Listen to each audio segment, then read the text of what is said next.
पिछले वीडियो में हम लोगों ने एडजॉइंट मैट्रिक्स सहखंडज आव्यूह की चर्चा की थी। उसको समझा था कैसे वो बनाया जाता है, क्या क्या उसके गुण हैं।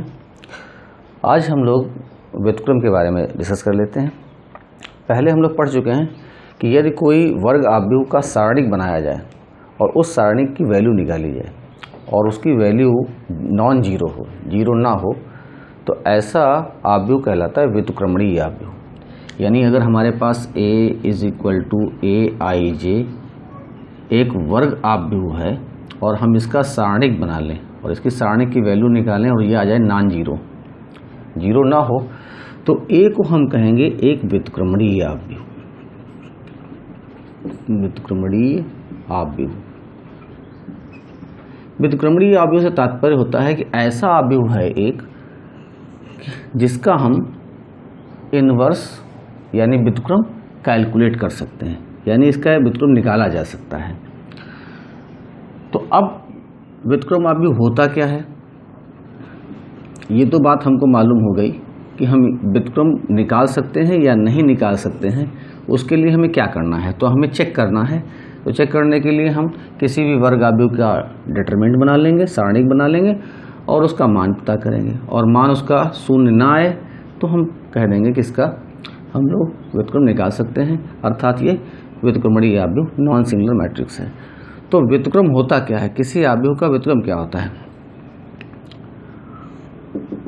Inverse of square matrix, inverse of square matrix, square matrix. तो किसी भी वर्ग आव्यूह का इनवर्स, यदि हमारे पास a और b दो समान क्रम के वर्ग आव्यूह हों और वो आव्यूह इस प्रकार से हों कि यदि a इंटू बी या b इंटू a करने पर परिणाम हमको I प्राप्त हो। I से तात्पर्य आइडेंटिटी मैट्रिक्स, यानी इकाई आव्यूह प्राप्त हो जाए। इकाई आव्यूह हम सब लोग जानते हैं कि अगर द्वितीय क्रम का है तो इकाई आव्यूह ये हो जाएगा, तृतीय क्रम का है तो इकाई आव्यूह इस तरीके से। यानी जो लीडिंग डायगोनल है, इस लीडिंग डायगोनल पर 1 और बाकी से सभी अवयव शून्य। तो a और b समान क्रम के दो आव्यूह होने पर a इंटू बी और b इंटू ए बराबर I हो जाए तो हम कहेंगे कि a इनवर्स बराबर b या b इनवर्स बराबर a। यानी इसका मतलब ये हुआ कि a का इनवर्स b है और b का इनवर्स a है, अर्थात a और b दोनों परस्पर एक दूसरे के व्युत्क्रम है, प्रतिलोम है। अब यदि हम इस पूरे समीकरण में, जो समीकरण हमने यहाँ लिखा है, इस समीकरण में b का मान रख दें तो b किसके बराबर आ गया है? a के इनवर्स के बराबर आ गया। तो b की जगह पे a इनवर्स रखें तो क्या बन जाता है? तो a into A inverse is equal to a inverse into a is equal to I। तो a और a इनवर्स, इन दोनों का जो प्रोडक्ट होता है, जो मल्टीप्लिकेशन होता है, वो हमेशा आइडेंटिटी मैट्रिक्स के बराबर होता है। हम लोगों ने अभी एडजॉइंट पढ़ा है, पिछला टॉपिक। तो अगर हमारे पास उसमें गुण पढ़ा था कि कोई a एक वर्ग आव्यूह है तो a into adjoint of a is equal to adjoint of a into a, यानी आव्यूह और उसके एडजॉइंट का जो मल्टीप्लिकेशन है वो कम्यूटेटिव होता है, अर्थात इनका क्रम बदलने से कोई फर्क नहीं पड़ता है। और ये जो वैल्यू आता है ये एक स्केलर मैट्रिक्स के इक्वल हो जाता है, यानी determinant of a into I। यही जो हमने आव्यूह लिखा है, I लिखा था, इस I में अगर 1 की जगह पे हम डेट a कर दें तो ऐसे आव्यूह को कहते हैं det A इंटू I। ये प्रॉपर्टी हम लोगों ने पिछले जब एडजॉइंट मैट्रिक्स पढ़ रहे थे तो हम लोगों ने पढ़ी थी। अब यहाँ पर एक बात समझने वाली ये है कि हमारे पास एक रिलेशन मिला है, ये अगर हम इसमें दोनों साइड में इसको det A से डिवाइड कर दें तो ये तो कैंसिल आउट हो जाएंगे, और कैंसिल आउट होने के बाद में हमें परिणाम प्राप्त हो जाएगा A into adjoint of A upon det of A is equal to I। I एक आइडेंटिटी मैट्रिक्स है, और आइडेंटिटी मैट्रिक्स का सबसे बड़ा गुण यही होता है कि इस मैट्रिक्स को किसी भी दूसरे मैट्रिक्स से मल्टीप्लाई करने पर उसमें कोई चेंज नहीं होता है। अगर हम आइडेंटिटी मैट्रिक्स से A को मल्टीप्लाई करेंगे तो परिणाम हमें A ही प्राप्त हो जाएगा। या यहाँ पे एक परिणाम हमने पढ़ा है A into A inverse is equal to I, A into A inverse is equal to I, या A inverse into A is equal to I।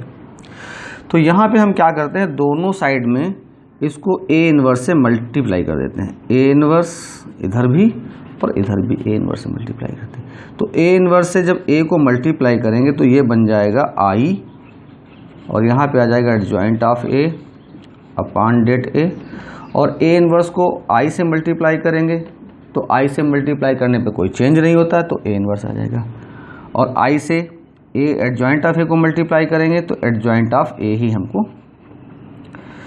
प्राप्त हो जाएगा।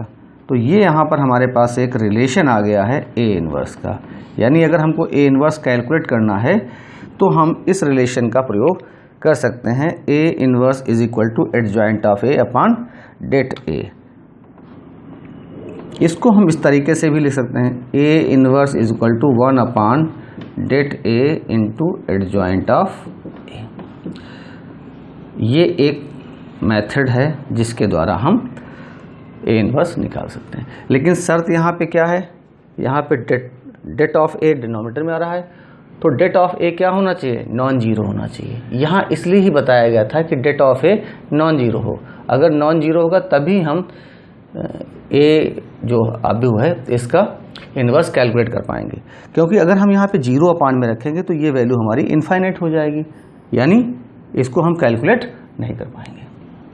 तो A इनवर्स कैलकुलेट करने के लिए हमारे पास जो रिलेशन है वो कुछ इस तरीके से हमें मिल गया है, A inverse is equal to 1 upon det A into adjoint of A। शर्त क्या है, A इनवर्स निकलेगा या नहीं निकलेगा, इसके लिए ज़रूरी है कि det A is not equal to zero. det A अगर जीरो है तो हम A इनवर्स कैलकुलेट नहीं कर पाएंगे, यानी व्युत्क्रम निकालने के लिए डिटरमिनेंट जो A की है उसकी वैल्यू नॉन जीरो होनी चाहिए। इसीलिए हम लोग कहते हैं कि जब det A is not equal to zero होता है तो A एक व्युत्क्रमणीय आव्यूह होता है। तो यहाँ से कॉन्सेप्ट भी क्लियर हो रहा है और परिभाषा भी पूरी हमारी सही से आ रही है। अब यदि हमारे पास A एक वर्ग आव्यूह है, A एक वर्ग आव्यूह है, तो A के संबंध में कौन कौन सी बातें हो सकती हैं, कौन कौन से इसके अंदर गुण आ जाते हैं, इस पर एक बार जरूर डिस्कस कर लेते हैं। देखिए अभी एक गुण की बात हम लोगों ने करी थी कि A into A inverse is equal to A inverse into A is equal to I। तो ये एक बहुत इंपॉर्टेंट गुण है कि किसी भी आव्यूह को उसके इनवर्स से मल्टीप्लाई करेंगे तो रिजल्ट हमेशा I मिलेगा, ये हमको ध्यान रखना पड़ेगा। एक और प्रॉपर्टी हमारे पास है कि यदि हमारे पास एक वर्ग आव्यूह A है और हम इसका इन्वर्स निकाल रहे हैं और इन्वर्स का फिर से इन्वर्स निकाल दें, यानी इन्वर्स का फिर इन्वर्स निकाल दें, तो जो हमारा मूल आव्यूह था, ओरिजिनल मैट्रिक्स था, वो हमें फिर से मिल जाएगा। तो A inverse raise to inverse is equal to A होता है। जब कभी भी हम दो ऑपरेशन करते हैं, अगर हमारे पास एक आव्यूह A है और हम इसका इन्वर्स निकाल रहे हैं, इन्वर्स भी हमें निकालना है और हमें इसका ट्रांसपोजिशन भी करना है, तो हमने यहाँ पे पहले इन्वर्स किया और ट्रांसपोजिशन बाद में किया। हम चाहें तो पहले ट्रांसपोजिशन और बाद में इन्वर्स कर सकते हैं। यानी जो दो ऑपरेशन हमने यहाँ यूज किए हैं, एक इन्वर्स का और एक ट्रांसपोजिशन का, ये दोनों ऑपरेशन आपस में इंटरचेंजेबल हैं। किसी एक ऑपरेशन को पहले और दूसरे ऑपरेशन को बाद में कर दें तो इससे कोई फर्क हमें नहीं मिलेगा। अब बात हम लोग कर लेते हैं आगे। अगर हमारे पास दो आव्यूह हैं ए और बी, और दोनों आव्यूह समान कोटि के हैं, ए तथा बी समान क्रम के आव्यूह हैं, और समान क्रम के कैसे आव्यूह? वर्ग आव्यूह हैं। ये तो ध्यान ही रखना पड़ेगा कि ये वर्ग आव्यूह हैं। तो हम क्या कर सकते हैं, इन दोनों का प्रोडक्ट करें और प्रोडक्ट करने के बाद में इनका इन्वर्स निकालें, या इनके इन्वर्स पहले निकाल लें और फिर प्रोडक्ट करें।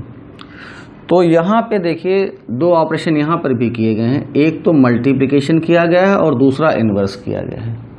यहाँ पर हम ए और बी को मल्टीप्लाई कर रहे हैं और मल्टीप्लाई करने के बाद में इन्वर्स कर रहे हैं, और यहाँ हमने क्या किया कि इनके इन्वर्स पहले निकाले हैं, बी का इन्वर्स निकाल लिया, ए का इन्वर्स, और फिर बाद में मल्टीप्लिकेशन किया है। तो अगर दो समान क्रम के वर्ग आव्यूह हैं और उनका प्रोडक्ट का हम इन्वर्स निकालते हैं, तो ये इनका जो प्रोडक्ट का इन्वर्स है वो इन दोनों आव्यूहों के इन्वर्स के प्रोडक्ट, लेकिन वो उसका क्रम क्या होगा? रिवर्स हो जाएगा। रिवर्स होने का मतलब है यहाँ ए पहले लिखा है तो यहाँ ए बाद में लिखा जाएगा इन्वर्स, और बी यहाँ बाद में लिखा है तो बी का इन्वर्स हम पहले लिखेंगे। इन दोनों का प्रोडक्ट करेंगे तो इसके इक्वल हो जाता है। आव्यूह में हम लोगों ने शुरू में ही पढ़ा था एक चीज़ कि अगर हमारे पास ए और बी दो आव्यूह हैं और हम इनको मल्टीप्लाई करना चाह रहे हैं, तो जो मल्टीप्लिकेशन का कॉन्सेप्ट था वहाँ पे आप देखेंगे तो हम लोगों ने ये बात करी थी कि अगर हमारे पास दो आव्यूह हैं, एक ए है और एक बी है, तो आवश्यक नहीं कि हम ए को बी से मल्टीप्लाई कर लें, अर्थात ए और बी दोनों मल्टीप्लाई हो जाएंगे, ये ज़रूरी नहीं है। इसके लिए ज़रूरी क्या था कि पहले वाले आव्यूह में स्तंभों की संख्या और बाद वाले आव्यूह में पंक्तियों की संख्या ये आपस में बराबर हो, तो इन दोनों को हम मल्टीप्लाई कर सकते हैं। तो वहाँ पे एक बात करी गई थी कि अगर हमारे पास ए और बी दो आव्यूह हैं तो ये रूल इसमें काम नहीं करता है, यानी ए इंटू बी जरूरी नहीं है कि वो बी इंटू ए के इक्वल हो, अर्थात कॉम्यूटेटिव प्रॉपर्टी होल्ड नहीं करती है। लेकिन यहाँ पर एक नई बात समझ में आती है कैंसिलेशन लॉ की, और वो कुछ इसी तरीके से मिलती जुलती हुई बात है, तो उसको भी डिस्कस कर लेते हैं। अगर हमारे पास ए और बी दो समान कोटि के वर्ग आव्यूह हैं, ए बी और एक सी भी ले लेते हैं, तीन आव्यूह हैं, और हम इनको इस तरीके से मल्टीप्लाई करते हैं कि ए और बी और ए और सी इनके जो प्रोडक्ट आते हैं वो इक्वल हैं। अगर इनके प्रोडक्ट इक्वल हैं तो यहाँ पर हम क्या कर सकते हैं कि दोनों साइड में ए इनवर्स से मल्टीप्लाई कर दें, तो यहाँ ए इनवर्स से मल्टीप्लाई कर देंगे और यहाँ भी ए इनवर्स से मल्टीप्लाई कर देंगे, तो ये क्या हो जाएगा? A inverse into A into B, और यहाँ भी हो जाएगा A inverse into A into C. ये हमने साहचर्य नियम लगा दिया, एसोसिएटिव रूल को यूज कर लिया यहाँ पे, जैसे उसमें होता है कि A into B into C is equal to A B into C. तो ब्रैकेट को हमने यहाँ पर इधर उधर शिफ्ट कर दिया। तो ए इनवर्स इंटू ए अभी पढ़ चुके हैं, आई के इक्वल होता है, तो यहाँ लिख सकते हैं हम लोग आई इंटू बी और इज इक्वल टू ये भी आई इंटू सी हो जाएगा। तो आई को किसी भी आव्यूह को आई से मल्टीप्लाई करते हैं तो कोई चेंज नहीं होता है। तो देखिए बी इज इक्वल टू सी आ गया, अर्थात ये हो गया कि बी और सी आपस में इक्वल हो गए। इसको हम बहुत सिंपल लैंग्वेज में कहें तो ये ए से ए कैंसिल आउट हो गया। तो ये कैंसिलेशन लॉ जो है वो यहाँ पर परफेक्टली काम करता है। एक बहुत इंपॉर्टेंट चीज़ हमको और याद रखनी है, और वो ये है कि कोई भी वर्ग आव्यूह ए है तो वो केवल उसका व्युत्क्रम तभी निकलेगा, जिसको मैं बार बार कह रहा हूँ कि यदि ए का डिटरमिनेंट 0 के इक्वल ना हो, मतलब ये बात हमको अच्छे से याद रखनी है। एक और कॉन्सेप्ट है यहाँ पर 6 नंबर, कि अगर हमारे पास ए एक वर्ग आव्यूह है और हम इसका इन्वर्स निकल सकता है, ये इन्वर्टिबल मैट्रिक्स है और इसका हम इन्वर्स कैलकुलेट कर सकते हैं, अर्थात determinant of A is not equal to 0 है, तो ए का जो इन्वर्स होगा, ए का इन्वर्स अर्थात ए इन्वर्स, तो जो ए इन्वर्स हम निकालेंगे ये यूनिक होगा। यानी अद्वितीय होगा। इसका मतलब है कि हर एक अवयव जो इन्वर्टिबल होता है, जिसका इन्वर्स हम कैलकुलेट कर सकते हैं, उसका इन्वर्स निकालेंगे तो एक फिक्स वैल्यू मिलेगी, एक ही वैल्यू मिलेगी, एक ही ऐसा अवयव होगा जो उस पर्टिकुलर मैट्रिक्स का हमारा इन्वर्स बन जाएगा, कोई दूसरा उसका इन्वर्स नहीं हो सकता है। आइए कुछ एग्जाम्पल लेते हैं और इसको और समझते हैं। आइए एक एग्जाम्पल लेते हैं। हमारे पास एक क्वेश्चन है, a इज इक्वल टू 133 143 134 का व्युत्क्रम प्रतिलोम ज्ञात कीजिए। तो हमें इसका प्रतिलोम ज्ञात करना है, तो जो अभी हमने फार्मूला पढ़ा है उसी फार्मूले का यूज करके हम लोग इसका प्रतिलोम ज्ञात करने की कोशिश करेंगे। सबसे पहले हमें ये जानना जरूरी है कि क्या इसका प्रतिलोम है या नहीं है, पहले यही जानना, क्योंकि कोई चीज़ निकालने से पहले ये पता चल जाए कि इसका निकलेगा भी कि नहीं निकलेगा प्रतिलोम। तो उसके लिए सबसे पहले हमें क्या करना, हम एक इसकी डेट बना लेते हैं, डिटरमिनेंट बना लेते हैं 133 143 और यहाँ पे आ जाएगा 134। और डिटरमिनेंट सॉल्व करने का तरीका बहुत आसान ये है कि हम लोग क्या करते हैं, इसमें ऑपरेशन लगा देते हैं, R1 changes to R1 minus R2 और R2 changes to R2 minus R3। तो देखिए R1 हमारी ये है, इसमें से R2 को घटा देते हैं, तो 1 माइनस 1 0, 3 माइनस 4 माइनस 1, 3 माइनस 3 0। और यहाँ पर भी R2 में से R3 घटा देते हैं, 1 माइनस 1 0, 4 माइनस 3 1, 3 माइनस 4 माइनस 1। और ये थर्ड, क्योंकि दो ही मैक्सिमम ऑपरेशन कर सकते हैं एक बार में। अब इसको हम क्या करते हैं, एक्सटेंड कर देते हैं। तो एक्सटेंड करने का तरीका ये है कि पहला एलिमेंट 0 लिख लेंगे और इसकी पंक्ति को, इसके स्तंभ को छोड़ देंगे, तो ये 4 एलिमेंट हमारे पास बचेंगे। यहाँ पे 1 3 माइनस 1 4 लिख लेंगे। फिर अगर हम पंक्ति के सापेक्ष कर रहे हैं तो अगला एलिमेंट लेंगे। अगला एलिमेंट हमारे पास, यहाँ पे माइनस का साइन हमेशा लगेगा, क्योंकि इसकी पोजीशन क्या है, इसकी पोजीशन है 1 2, और 1 और 2 ऐड करते हैं तो विषम हो जाता है, और विषम जब कभी विषम आएगा तो माइनस लगेगा। पहले वाले एलिमेंट की पोजीशन 1 1 थी, तो 1 और 1 ऐड करते तो 2 इवन आता, तो इसलिए यहाँ प्लस लगाया। अब यहाँ पे माइनस लगेगा और ये माइनस करना 1 है, तो फिर माइनस लिख देंगे। अल्टीमेटली ये माइनस माइनस प्लस हो जाएगा। तो ये इस एलिमेंट को जब लेंगे तो पहली पंक्ति छूट जाएगी और दूसरा स्तंभ छूट जाएगा। तो हमारे पास ये एलिमेंट हमें नहीं लेने और ये एलिमेंट नहीं लेने, तो बचेगा 0 1 माइनस 1 एंड 4। और लास्ट में हमारे पास 0 है, तो प्लस 0, तो पहली रो छूटेगी और थर्ड कॉलम छूट जाएगा। तो हमारे पास बचेगा 0 1 और 1 3। यहाँ पे एक बात और बताने लायक ये है कि ये 0 के साथ जो एलिमेंट लिखा, अगर हम ये ना लिखते तो भी कोई दिक्कत नहीं थी, क्योंकि 0 से जब इसको मल्टीप्लाई करेंगे तो ये अल्टीमेटली पूरा 0 ही हो जाएगा, तो इसे लिखने की ज़रूरत नहीं है। आप क्वेश्चन जब कभी सॉल्व करें तो 0 के जो करस्पॉन्डिंग एलिमेंट आ रहा है उसको लिखने की ज़रूरत नहीं। यहाँ भी देखिए 0 × आ रहा है, तो इसे भी हमें लिखने की ज़रूरत नहीं, तो केवल ये -1 वाला एलिमेंट हमारा एक बचा जिसे हमें लिखने की ज़रूरत है। तो यहाँ सॉल्व कर लेते हैं, तो माइनस माइनस प्लस 1 हो जाएगा। और इसके बाद में तरीका हम लोगों ने सीखा है कि इन दोनों को मल्टीप्लाई करते हैं, तो 0 को 4 से मल्टीप्लाई करेंगे तो 0, फिर माइनस लगाएंगे, और इन दोनों को मल्टीप्लाई करेंगे तो माइनस का 1 आएगा, तो माइनस का आएगा इसलिए ब्रैकेट में रख देते हैं। तो यहाँ जाएगा 1, ये माइनस माइनस हो जाएगा +1, और इन दोनों को तो 1 × 1 इज इक्वल टू 1 आ गया। अब यहाँ पर ये जो वैल्यू हमारे पास आ रही है डेट की, तो डेट की वैल्यू 1 आ रही है, यानी 0 नहीं आ रही, इट इज़ नॉट 0, अर्थात ये नॉन जीरो वैल्यू मिल गई, अशून्य वैल्यू मिल गई। और जब ये अशून्य मिल जाएगा तो हम कहेंगे कि इसका मतलब है दिस इम्प्लाइज ए एक व्युत्क्रमणीय अवयव है। It means A is a non singular matrix, means A is invertible, अर्थात हम ए का इन्वर्स निकाल सकते हैं। अब ए का इन्वर्स निकालना है तो ए इन्वर्स के लिए फार्मूला हम लोग पढ़ चुके हैं। तो फार्मूला हमारे पास क्या था, A inverse is equal to 1/det A into adjoint of A. तो देखिए डेट ए तो हमको मालूम हो गई यहाँ पे, लेकिन एडजॉइंट ऑफ ए नहीं मालूम हुआ है।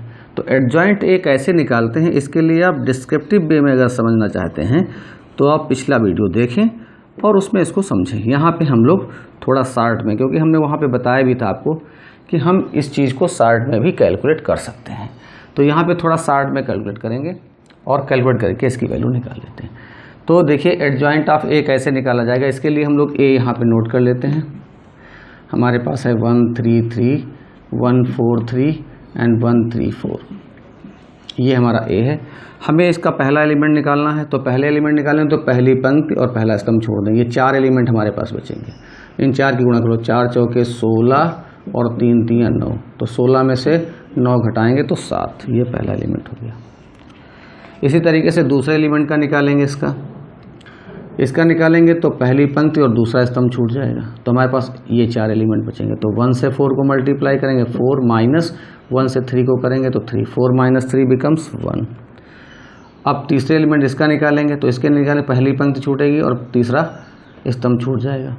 तो ये 4 एलिमेंट हमारे पास बचेंगे। तो 1 को 3 से मल्टीप्लाई करेंगे 3, और 1 से 4 को करेंगे तो 4 जाए, तो -1 आ गया यहाँ पे। इसी तरीके से सेकंड रो के एलिमेंट का निकालेंगे, इसका निकालेंगे तो ये पंक्ति छूटेगी और पहला वाला स्तंभ छूटेगा। तो ये 4 एलिमेंट हमारे पास आ जाएंगे। तो 3 चौके 12 और 3 3 9, घटाएंगे तो हमारे पास 3 आ जाएगा। इसका निकालेंगे तो दूसरी पंक्ति और दूसरा स्तंभ छूटेगा। तो 1 2 3 4, ये एलिमेंट है। 1 4 जा 4 और 1 3 जा 3, ये 1 आ जाएगा। अगले एलिमेंट का इसका निकालेंगे तो हमारे पास दूसरी पंक्ति छूटेगी और तीसरा स्तंभ छूट जाएगा। तो ये देखिए, आप देख लीजिए, इसको नहीं लेना, इनको नहीं लेना, ये बस आप ये देख लें कि कौन से एलिमेंट हमें नहीं लेने हैं। तो जो नहीं लेने उनको छोड़ दो, बाकी जो बचेंगे वही आ जाएंगे। तो यहाँ 1 बचेगा और हमारे पास 3 बचेगा, ये 3, 1 3 जा 3 माइनस 1 3 जा 3, तो ये 0 हो जाएगा। यहाँ पे थर्ड में आते हैं, यहाँ इसको लेंगे तो ये तीसरी पंक्ति छूटेगी और पहला स्तंभ छूट जाएगा। तो हमारे पास ये 4 एलिमेंट आ जाएंगे। तो 3 3 9 और -4 चौके 12, तो ये आ जाएगा -3। अगला एलिमेंट इसको निकालेंगे तो ये दूसरा स्तंभ छूटेगा, तीसरी पंक्ति और दूसरा स्तंभ। तो हमारे पास ये 4 एलिमेंट, 1 1 3 1 3 3, तो 1 को 3 से करेंगे 3 और -1 को 3 से करेंगे 3, तो ये 0 हो जाएगा। फिर 0 यहाँ पे आ गया। और लास्ट में फाइनली हमारे पास यहाँ 4 है, तो ये तीसरी पंक्ति और तीसरा स्तंभ छूटेगा, तो ये 4 एलिमेंट हमारे पास बचेंगे। तो यहाँ पे आ जाएगा 1 4 जा 4 और -1 3 जा 3, तो ये आ जाएगा 1। तो सबसे पहला काम तो हमें ये करना कि हमें माइनर्स सबके निकाल लेने। तो ये हमने सबके उप सारणी निकाल लिए। अब उप सारणी निकालने के बाद में हमें इसमें साइन अप्लाई करना है। तो साइन के लिए तरीका तो हम बता चुके हैं कि उनकी पोजीशन को जोड़ें, और जोड़ने के बाद में अगर इवन आता है तो प्लस करें, ऑड आता है तो माइनस करें। लेकिन उसको और आसान तरीके से हम लोग सीख सकते हैं कि अगर हमारे पास थर्ड ऑर्डर का है तो हम क्रम से लगाएंगे, plus minus plus minus plus minus plus minus plus, एक प्लस और एक माइनस। तो प्लस से शुरू करते हैं। देखो प्लस माइनस प्लस फिर माइनस प्लस माइनस फिर प्लस माइनस, इस तरीके। अगर सेकेंड ऑर्डर का है तो प्लस माइनस प्लस माइनस, थोड़ा सा कहीं गड़बड़ हो रहा है इसमें, प्लस ये माइनस और यहाँ माइनस प्लस, ये होगा इस तरीके से। तो ये हमें थोड़ा सा याद रखना पड़ेगा। अब यहाँ पे देखिए, ये जो सीक्वेंस है इसी सीक्वेंस में चलेंगे। तो जब माइनस जहाँ पे होगा उसका साइन चेंज करना है, जहाँ प्लस होगा उसको कुछ नहीं करना है। तो ये प्लस माइनस, इसका साइन चेंज कर देंगे। प्लस प्लस वाले में कोई चेंज नहीं करना, माइनस प्लस माइनस, लेकिन जीरो के सामने माइनस लगाया नहीं जाता क्योंकि जीरो पॉजिटिव या नेगेटिव नहीं होता है। फिर प्लस माइनस प्लस, तो ये हमारे पास आ गया है एडजॉइंट ऑफ ए। और अब इसका हमें क्या करना है, ट्रांसपोज करना है। तो यहाँ पे ये जो लगा है डैश का निशान, ये बताता है कि इसका ट्रांसपोज करें। तो ट्रांसपोज कैसे करेंगे, पहली पंक्ति को हम पहला स्तंभ बनाएंगे, इस पहली पंक्ति को पहला स्तंभ, ये हो गया। दूसरी पंक्ति को हम दूसरा स्तंभ बनाएंगे और तीसरी पंक्ति को हम तीसरा स्तंभ बना देंगे। तो ये हमारे पास एडजॉइंट हमें मिल गया। अब देखिए, जब आप कभी भी एडजॉइंट निकालें तो थोड़ा सा रफ वर्क आप जरूर करें, एक बात। दूसरी बात, इसमें थोड़ा सा पेशेंस बनाए रखें, धैर्य बनाए रखें। बहुत जल्दबाजी नहीं करने की ज़रूरत है, क्योंकि जल्दबाजी तो वैसे ही हो रही है। आपका जब जो काम एक पन्ने का है वो आप एक लाइन में ही कर रहे हैं, तो जब एक लाइन में कर रहे हैं तो थोड़ा सा पेशेंस बनाए रखें, क्योंकि जल्दी के चक्कर में आप कभी कभी क्या करते हैं, जिस पंक्ति को छोड़ना, जिस स्तंभ को छोड़ना, तो उसके एलिमेंट प्रॉपर्ली छोड़ नहीं पाते हैं, और उसमें क्या होता है, एलिमेंट इधर उधर हो जाता है और उसको कैलकुलेशन हमारी गलत हो जाती है, फिर ये हमारा इन्वर्स नहीं निकल जाता है। तो यहाँ पे ये निकालते वक्त थोड़ा सा समय जरूर दें और थोड़ा धैर्य बनाए रखें। तो देखिए हमारे पास एडजॉइंट ए आ गया है और हमको ए इन्वर्स निकालना है। ए इन्वर्स के लिए हमें डेट ऑफ ए चाहिए और एडजॉइंट चाहिए। तो डेट ऑफ ए हम निकाल चुके हैं, इसकी वैल्यू 1 आई थी, और एडजॉइंट ऑफ ए भी निकाल लिया। तो यहाँ फार्मूला लिख के इनकी वैल्यू रख देते हैं। तो A inverse is equal to 1 upon det of A into adjoint of A. Value replace करते हैं तो डेट की वैल्यू कितनी आ गई, ये 1 आई थी, 1 ही लिख देते हैं, और यहाँ पर एडजॉइंट नोट कर लेते हैं, 7 -3 -3 -1 1 0 -1 0 1, ये आ गया। और देखिए ये 1 से 1 को डिवाइड करेंगे तो 1 आएगा, और 1 से फिर इस पूरे मैट्रिक्स को मल्टीप्लाई करेंगे तो 1 से मल्टीप्लाई करने पे कोई चेंज नहीं होता है, क्योंकि 1 एक आइडेंटिटी एलिमेंट है मल्टीप्लिकेशन के लिए। तो हमारा जो रिजल्ट आ रहा है वो हमारा रिजल्ट ये आ गया, और यही हमारे पास आ गया ए इन्वर्स।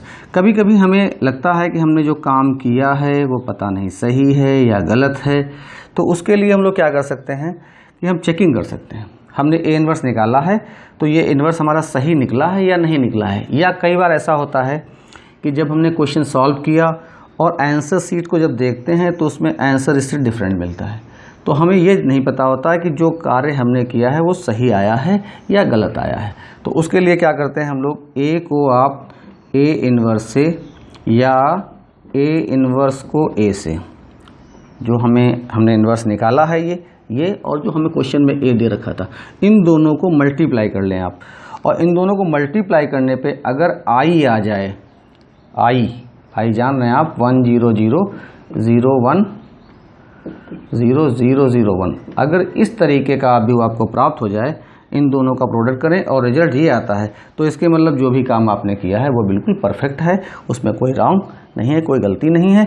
यदि ये चीज़ नहीं आती है, इसके मतलब कहीं ना कहीं कोई मिस्टेक हुई है, तो वो मिस्टेक आपको यहीं से मिल जाएगी। जो एलिमेंट आपका गलत होगा उसका परिणाम यहाँ पे उसी के अकॉर्डिंग आ जाएगा। जैसे सपोज करिए यहाँ पे 0 नहीं आ रहा है, यहाँ 5 आ रहा है, इसके मतलब ये वाला एलिमेंट जो है हमने कैलकुलेट करने में गलती करी है। तो ये एलिमेंट कैलकुलेट करने के लिए हम क्या करेंगे, रिवर्स ऑर्डर में आएंगे। तो यहाँ पे देखिए ये एलिमेंट होगा, फिर इसके बाद में आएंगे ये एलिमेंट होगा, फिर इसके बाद में आएंगे ये एलिमेंट होगा, फिर इसके बाद में आएंगे ये एलिमेंट हो जाएगा।